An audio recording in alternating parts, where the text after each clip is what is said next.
Ces données nous permettent, avec des analyses spécifiques, ensuite un moyen aussi d'analyser ces tendances en lien avec l'évolution des impacts anthropiques, climatiques et des mesures qui ont été prises au niveau des bassins.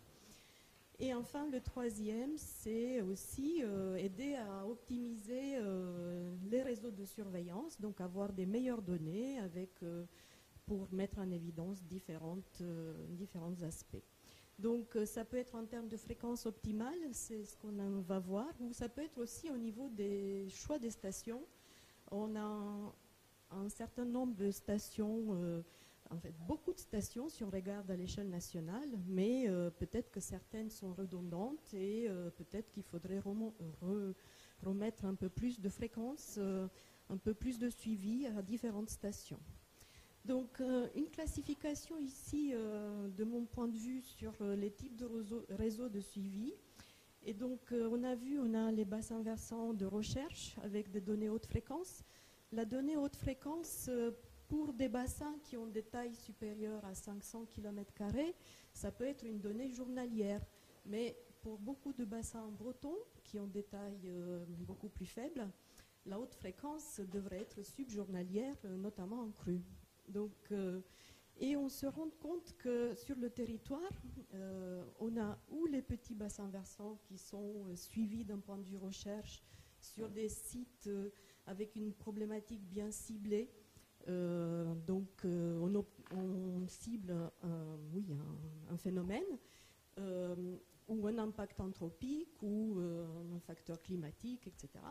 Ou alors, on a des suivis long terme par les gestionnaires eau potable, les réseaux eau potable, par exemple, mais ces données ne sont pas bancarisées et donc ne sont pas accessibles non plus à améliorer les méthodes, à analyser les données, etc. Donc, la haute fréquence est manquante, je pense, pour des bassins intermédiaires, 100 à 1000 km², et la moyenne fréquence. Voilà. Un deuxième type de données, c'est la donnée moyenne fréquence que j'appelle et qui est réalisée sur des sites pilotes. Ça peut être l'exemple de ce qu'on va voir du réseau Ecoflux avec une donnée hebdomadaire. Donc elle n'est pas haute fréquence, elle est moyenne fréquence. Et donc cette donnée, elle est importante et on va voir qu'elle devrait normalement être consolidée. Et enfin, on a les réseaux de surveillance classiques avec basse fréquence, 12 valeurs par an et de plus en plus aussi 4 valeurs par an dans certains réseaux. Donc, je vais aborder d'abord un exemple de l'analyse de la temporalité de ces stations de suivi basse fréquence en Loire-Bretagne et en Seine-Normandie. Des exemples des indicateurs et des métriques avec leur incertitude, comment on peut les analyser compte tenu de ces données existantes. Et enfin, donner quelques exemples sur des travaux en cours ou réalisés. Donc, si on regarde à l'échelle nationale l'évolution des réseaux de surveillance en France, donc, on voit que leur évolution est liée aux programmes quinquennaux d'intervention des agences de l'eau. Donc avec des pics à certains moments au niveau de l'évolution des réseaux INP, l'inventaire national de pollution, ensuite le réseau national de bassin mis en place en 87, il y a eu des évolutions du réseau national du bassin, et enfin on arrive au réseau DCE. Et donc c'est le schéma avec 2006, un réseau complémentaire de surveillance, du réseau des sites pérennes, qui sert à la connaissance de l'état général, et le RCO qui est un réseau spécifique. Donc là, c'est vu à l'échelle des données bancarisées, à l'échelle de la France, etc. Et après, on se rend compte qu'au niveau des agences, la réalité elle est beaucoup différente parce qu'en traitant les données nitrates, par exemple, on voit quand même que les agences ont des suivis spécifiques et les moyennes ne sont pas En fait, la fréquence des suivis n'est pas homogène suivant les différents territoires. Donc, là aussi, quelques graphiques qui montrent le fait que, en fait, à l'échelle, donc le graphique du haut, c'est l'agence de l'eau Seine-Normandie. Donc, en termes de stations pérennes, depuis 1971, nous disposons que de 19 stations. Et en agence de l'eau Loire-Bretagne, seulement de 10. Donc, voilà, pour les évolutions long terme, il faut bien avoir en tête cet état, que les données long terme sont très peu nombreuses. Actuellement bancarisées, je dis bien. Et donc, c'est vrai qu'à partir des données long terme, parce que pour voir des évolutions long terme, il faut avoir 20, 30, 40, 50 années. On ne peut pas voir des évolutions long terme sur 10 ans de données. Sur 10 ans de données, on regardera des fluctuations annuelles, évolution du climat, etc. Et lorsqu'on a des données long terme, on peut voir si on a des tendances, si les tendances sont linéaires, exponentielles, si on a des sauts dans les chroniques. Donc, il y a différentes façons d'analyser ces données. Et, oui. Et donc, voilà ici quelques exemples sur les 11 bassins écoflux du Finistère, où actuellement 17 années sont disponibles, donc au niveau phosphate, silice et nitrate. Et on peut voir à partir de ces données hebdomadaires quelques tendances. On voit que les tendances sont relativement faibles parce que sur les nitrates, seulement une diminution de 5% sur les 17 ans. Et ensuite, on peut analyser aussi ces tendances des bassins suivant les caractéristiques, notamment ici le surplus d'azote. Et on voit que les diminutions, effectivement, sont plus importantes pour les bassins les plus chargés. Donc pour les phosphates, on peut mettre en évidence un peu les mêmes tendances, une diminution beaucoup plus importante. Mais les mineurs, si on la compare à la diminution des bassins versants de taille plus grande. Et là, on peut aussi essayer de voir la part du diffus et de la part du diffus et ponctuel. Donc, pour d'autres exemples à une échelle plus régionale, donc là, il s'agit des données de nitrate mesurées sur l'Oust, mais les données qui sont bancarisées au niveau OSUR. Et on observe aussi que ces données parfois sont lacunaires, donc il y a sûrement moyen de compléter ces réseaux, notamment pour mettre en lien différentes stations ou pour avoir des chroniques plus complètes. Et donc pour les nitrates, je voulais dire que pour des bassins de moyenne à grande taille, là, comme c'est le cas de l'Oust, le cycle saisonnier est important et donc un suivi mensuel ou bimensuel sur la longue durée permettre de voir des tendances qu'on peut analyser aussi à une échelle régionale, donc avec des méthodes statistiques qui sont des cumuls de valeurs. On a beaucoup utilisé en hydrologie sur les cumuls des pluies, les cumuls des débits. Et donc là, on peut transposer cette technique aux données qualité pour détecter des faibles tendances. Et on voit que si on a cette analyse à l'échelle des bassins Seine, Loire, Bretagne, on voit des zones où on met pas, le graphique du bas, on met en évidence les dates de rupture dans les séries, donc des dates à partir des moments où on voit une diminution des nitrates. Et donc c'est intéressant de voir que dans le bassin de la Seine, où on a des gros réservoirs et des nappes souterraines avec un temps de réponse beaucoup plus long, on ne voit pas d'évolution et on ne voit pas de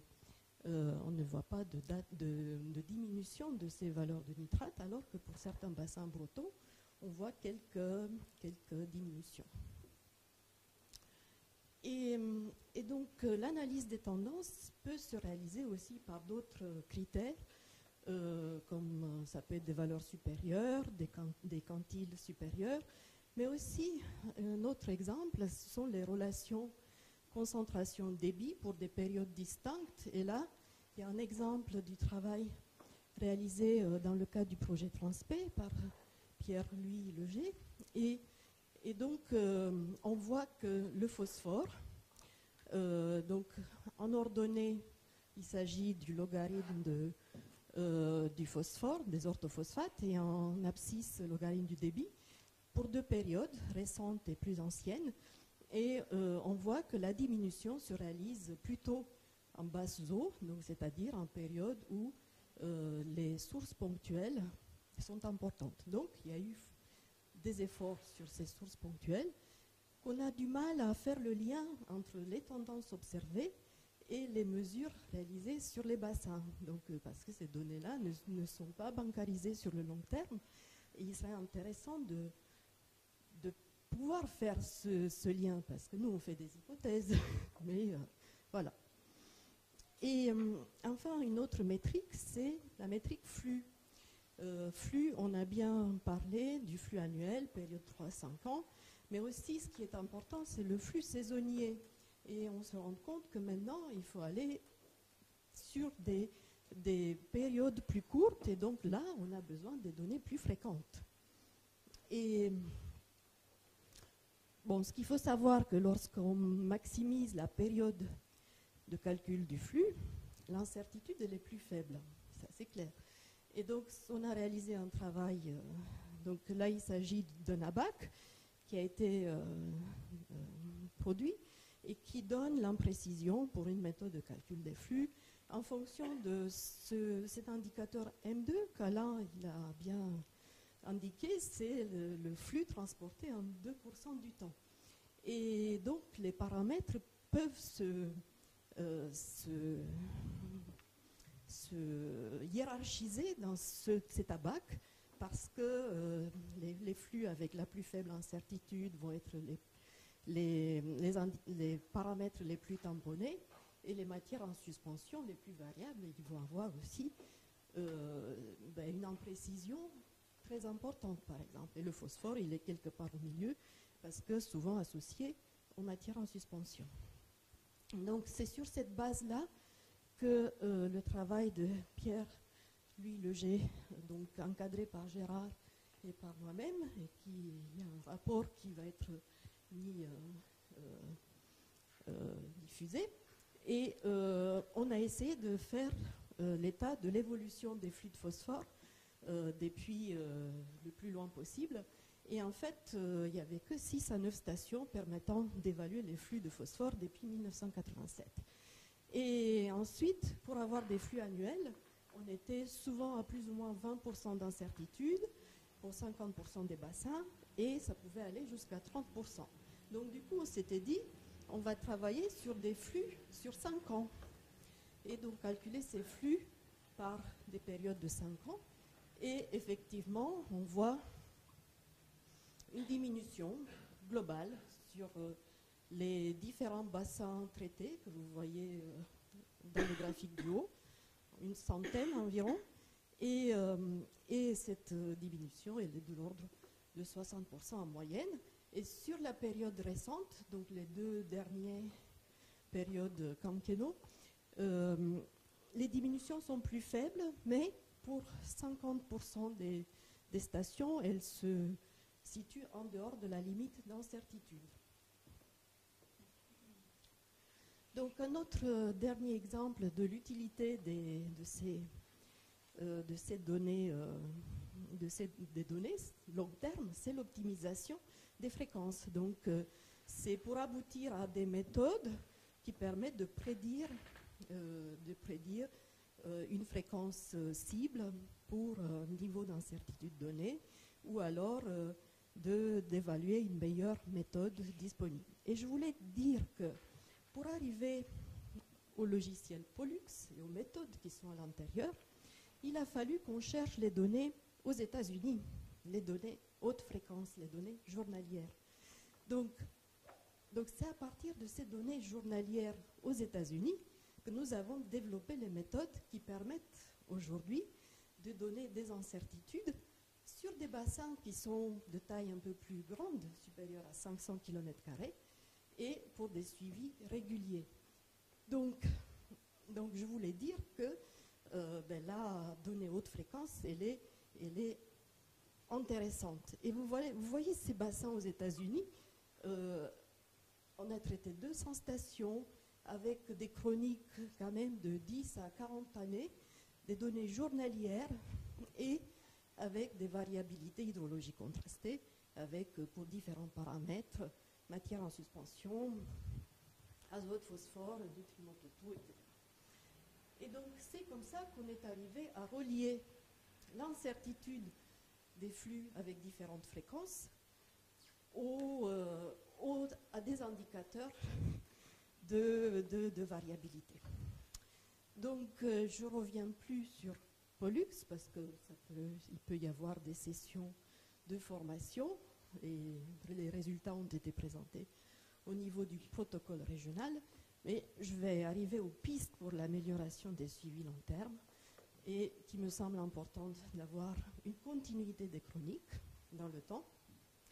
Et donc là, attention au réseau de stations tournantes. Donc il y a des stations qui sont mises à certains moments et enlevées, etc. Donc à l'homogénéité spatiale. Donc il serait bien d'arriver à coupler les différents types de réseaux, ARS, OSUR, etc. Et tout en étant conscient des protocoles qui parfois sont différents et faire le basculement des séries, parce qu'on peut aussi les séries être mises à niveau si on a les connaissances, de mettre en place des suivis moyenne fréquence ou par temps de pluie pour certains paramètres. Et moi je vais revenir à l'histoire de mesures par temps de pluie. On n'a pas eu l'occasion de valider ce protocole. Donc il serait bien d'avoir quelques mesures par temps de pluie. Je ne sais pas si vous avez des bassins où on fait ce type de suivi. Il serait bien de valider la démarche, donc savoir si elle est intéressante. Moi, je pense que oui. Je pense qu'il y a plusieurs chercheurs qui disent oui, mais ça n'a pas été tellement testé. Et ensuite, mettre en place des suivis haute fréquence, que ce soit phosphore ou autre, et couplage, on a vu avec des proxys, pour accéder aux flux exportés en période de hautes eaux et crues. Et donc, et surtout pour les bassins de taille moyenne. Et j'avais plusieurs autres conclusions. Et je pense que je les ai dit au fur et à mesure. Donc, les méthodes d'analyse de tendance peuvent être adaptées au type de données, on a vu, pour minimiser les incertitudes. Besoin d'acquisition de la haute fréquence sur site pilote pour plusieurs cycles hydrologiques pour pouvoir tester, valider, améliorer les méthodes, parce que les méthodes de calcul des flux, même s'il y en a 20 sur le logiciel Pollux, je sais pertinemment que pour des bassins très réactifs et pour des flux de MES, pour des flux de phosphore, sont parfois pas optimales parce qu'on n'a pas eu la connaissance flux en cru. Et il y a l'aspect aussi association des stations qualité aux stations hydrométriques. Donc on n'a pas parlé. On a des stations de qualité d'un côté et les stations hydrométriques de l'autre. Et ça serait bien d'avoir quelque part qu'on sache précisément quelle station qualité on associe avec quel débit. Il y a une marge d'incertitude aussi dans cette association parce qu'elles ne sont pas au même endroit, etc. Donc et je pense que je m'arrête là. Et la bancarisation de l'évolution des impacts anthropiques dans les bassins, ça serait intéressant aussi. Voilà. Qui met en évidence le rôle de la haute fréquence. Donc, ce sont des données que Gérard a acquis dans le cadre d'un projet, je ne sais pas lequel, et où il y avait des données journalières, des flux de phosphore total et phosphore dissous, donc par différence phosphore particulière. Et vous voyez, j'ai pris au hasard un échantillon hebdomadaire, ce qu'on voit avec un échantillon hebdomadaire au hasard, et un échantillon mensuel. Donc vous voyez bien que même à fréquence hebdomadaire, sur ce bassin versant, on n'a plus les pics. Voilà. si on a quelque... Juste rebondir sur les analyses par temps de pluie. De mon côté, je m'intéresse pas mal au flux et notamment pour mettre en relation les marées vertes avec le flux. Et c'est vrai que quand on a, dans des jeux de données, on va dire routinières, où on a normalement une donnée toutes les 2 semaines, voire une donnée mensuelle. Alors on l'a dit tout à l'heure, avec Wilfried, c'est pas suffisant, on aimerait en avoir plus. Et on voit qu'en fonction des paramètres analysés, la fréquence est importante pour bien cerner les flux.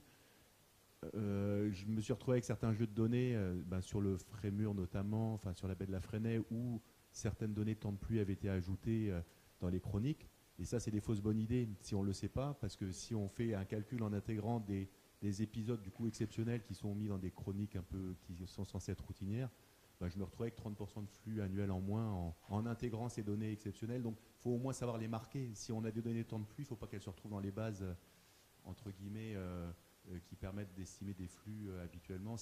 Si elles ne sont pas marquées comme étant non représentatives, comme étant prélevées pour des fins spécifiques, on se retrouve avec des difficultés peut-être ensuite dans l'exploitation plus routinière de ces données. Je ne sais pas si c'est clair. Oui, non, c'est parfaitement clair. C'est-à-dire que les méthodes de calcul doivent être adaptées aussi aux données. Moi, je pense qu'on aura un flux avec une meilleure estimation, mais avec une méthode appropriée. Donc, peut-être aussi à terme, si on intègre des données pluie, c'est d'avoir la pluie dans un fichier à côté. C'est peut-être que ça serait intéressant. Est-ce la pluie ou est-ce l'estimation du débit au point en fait Je pense que pour des petits bassins versants, la pluie peut avoir un effet, mais on ne l'a pas tellement testé. Juste pour revenir sur cet aspect pluie, bancarisation de l'information, c'est complètement prévu. C'est-à-dire que le protocole pluie, quand on fait un prélèvement pluie, il doit être codifié selon un code Sandre qui est adapté à ce type de précision sur la nature de la donnée. Et c'est sous la responsabilité des personnes qui bancarisent la donnée de bien associer le résultat au protocole et donc au bon code Sandre. Mais tout ça, c'est bien prévu. Donc normalement, dans l'idéal, si les bases de données sont bien complètes, la formation